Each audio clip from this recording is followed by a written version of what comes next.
Good morning, everyone. On the previous turn, we have studied about the derivation for the electric potential due to a point charge, how this test charge Q naught is when moved from one point to another, say a very small distance, what will be the force acting on this charged particle because of a source particle, how we can write the work formula, and with the help of work, if we are knowing, we can also calculate the potential at point that is given by work upon Q naught. Okay, now if there are a group of charges, then how will be the value of potential written because of those group of charges?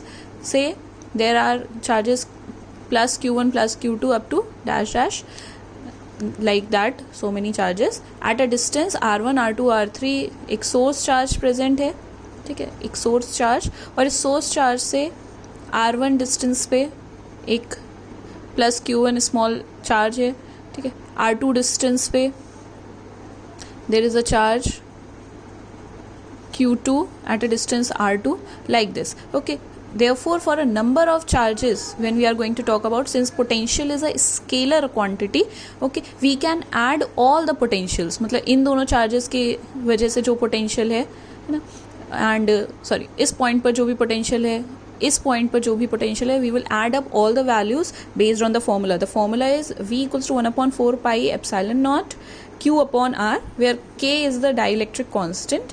Okay, if we are talking about in air or vacuum, this K value will be 1. So directly we can write our formula 1/4 pi epsilon naught Q upon R.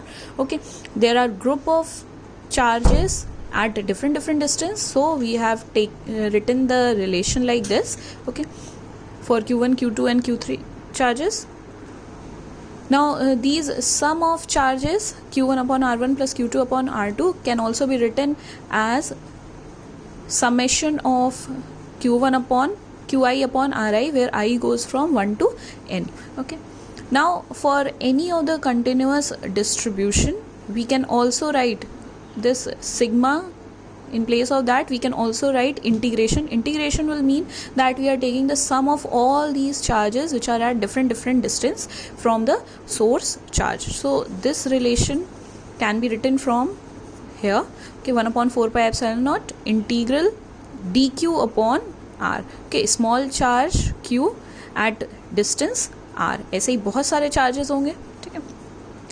Later on we can integrate, okay, from upper limit to lower limit to upper limit, putting the values. Okay, now if there is a continuous surface distribution, कोई भी एक surface है जिस पर कुछ charges present हैं, it can be spherical, it can be a metallic conductor with continuous charge distribution, surface 2D diagram. In that case, dq, in place of dq we can write sigma dA.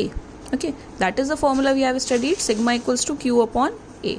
So for a small amount of charge, this relation can be written like this, dq equals to sigma dA, where sigma is the surface charge density. तो इस dq की जगह हमने ये उठा के लिख दिया. So one formula we have got like this. Okay, कि अगर कोई 2D surface है with continuous charge distribution, then the potential value will be written as 1/4 pi epsilon naught integral over the whole area sigma dA upon r. And if there is a 3D surface, okay, and uniformly distributed charges are there over its surface, in that case the formula here, in place of dq for volume we write this rho sign q upon v. Okay, so from here, if there is a small amount of charge present on the 3D object, then it can be written as dq equals to rho dv.